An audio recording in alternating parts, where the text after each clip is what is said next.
Hello, thanks for joining Oil and Gas 360. This is Bevo Bevan, and I have the pleasure of talking to Art Hogan, Chief Market Strategist for Wunderlich Securities. Art, welcome aboard, and thank you for joining Oil and Gas 360. Thank you very much for having me. You bet. So there's a lot going on in the markets and in the world. I thought we'd just jump in and ask you a few questions about some of this. Sounds like a plan. Okay.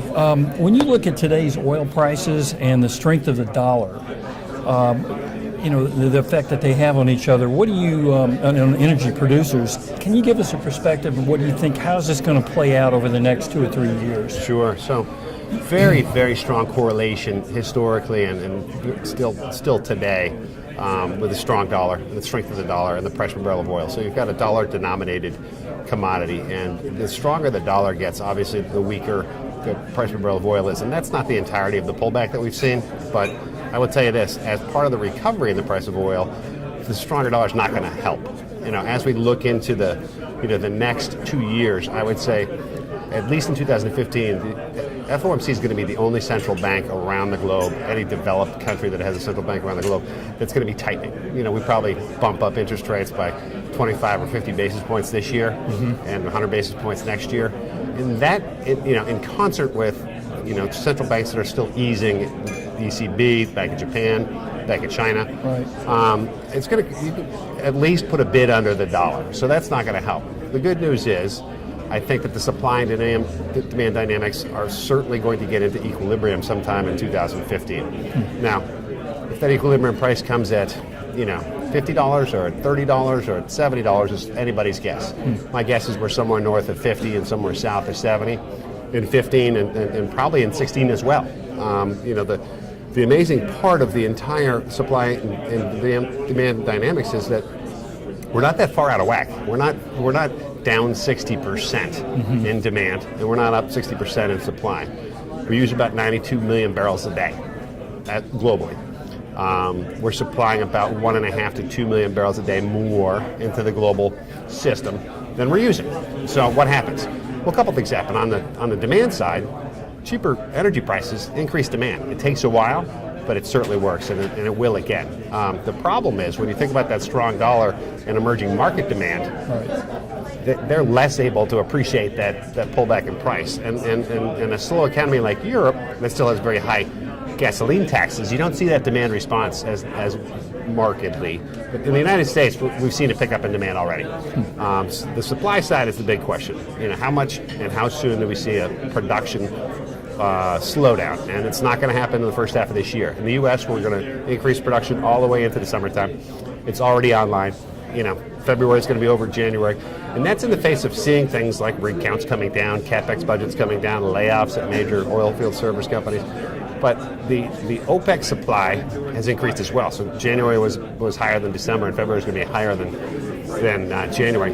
It's the combination of waiting for the supply to slow down, and what we haven't seen, and this is the biggest linchpin to the whole thing, is we haven't seen any sort of disruption because of geopolitical conflict. There's an explosion at Exxon in one of the production facilities today that's moving crude price around, but we haven't seen Libya, Venezuela, Nigeria, the usual players that have some sort of disruption at some point in time. Everybody's online right now. So, and we haven't gotten to a point where anybody's been pressed to pull back supply except for the U.S. shale makers, and we're going to be the first response. Right. Wow. So, yeah, it's truly a global equation. I mean, when you look at what's going on in Iraq and how does that play in? What do you think about it? It's interesting. That's a great question, and the real answer to that supply and demand dynamic and how that sort of plays out, it's going to be political. And when you step back and say to yourself, what has happened in the past when we've had a little bit more supply than demand, and where's the release valve been? Well, typically it's been the Saudis, right?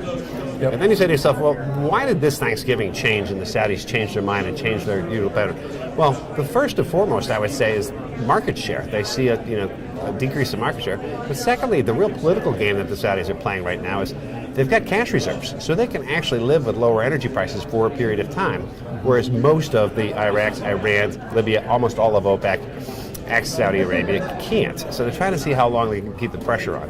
Politically, they'd like to put pressure on Russia, and politically, they'd certainly like to see pressure on Iran.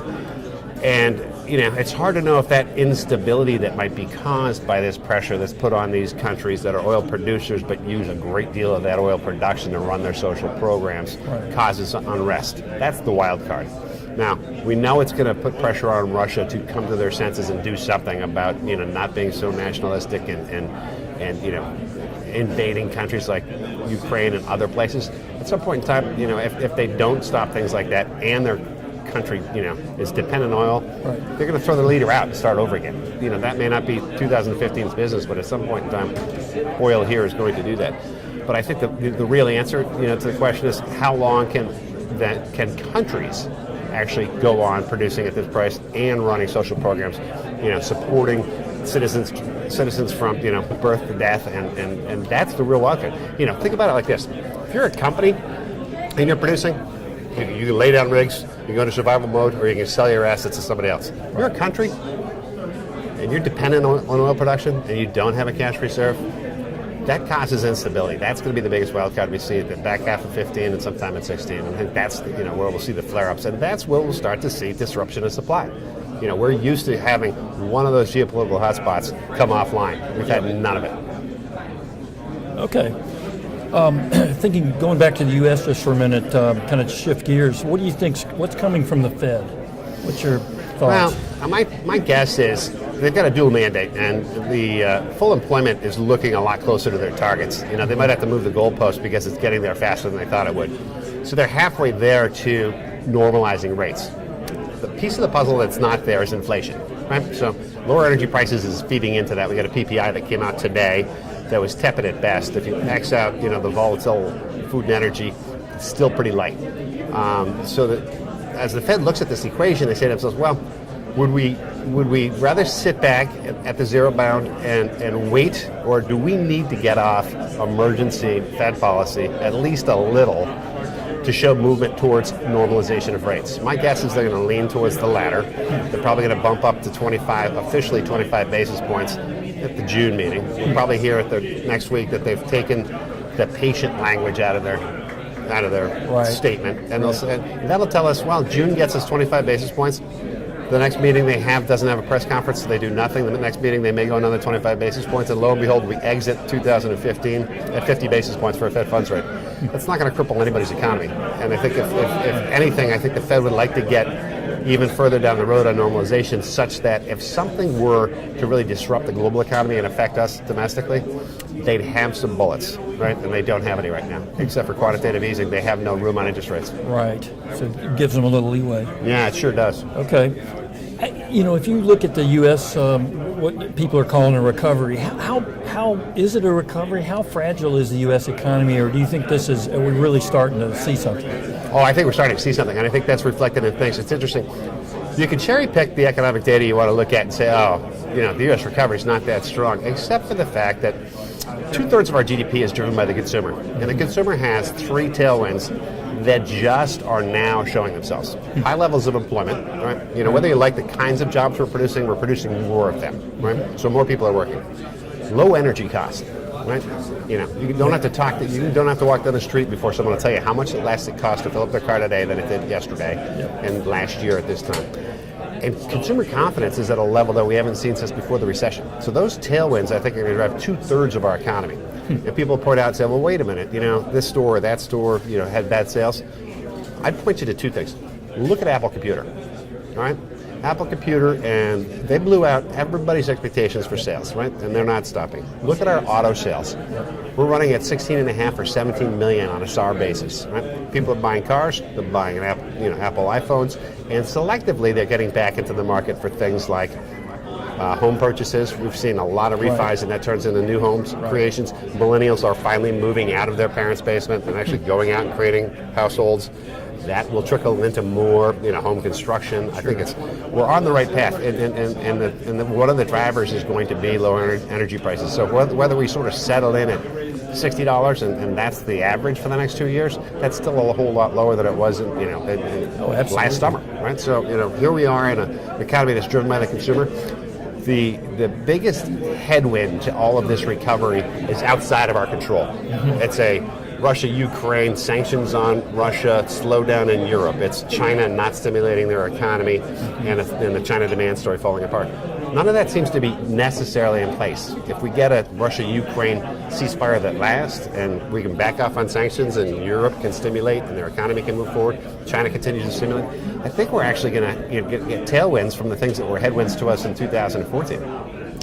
Well, it's good to hear some, sounds like positive news coming, from you, from these markets and globally. It's interesting. The sky's not always falling, right? And bad news does sell more newspapers than good news does. So Wall Street likes to climb a wall of worry. There's going to be something we care about. As a matter of fact, something we'll talk about next week that we haven't talked about this week will be the West Coast ports that are shut down, right? And the first publicly traded company that reported today actually was the first one to say, oh, by the way, I couldn't get inventory. West Coast ports were shut down. So we've got other things we'll have to work with. We don't know what the next hotspot's going to be, and we're not sure what it is that we're going to worry about.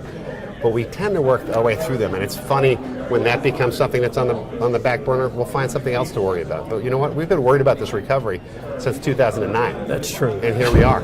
So we just like to worry. I think that's how it works. I think it's part of the business. Yeah. Well, I want to thank you, Art. It was really a pleasure talking to you. My pleasure. Appreciate Thank you very you much. spending time with Oil and Gas 360. You bet. And Oil and Gas 360 and just interviewed Art Hogan, Chief Strategist for Wunderlich Securities, and we really appreciate the insight. Thank you very much. Thank you.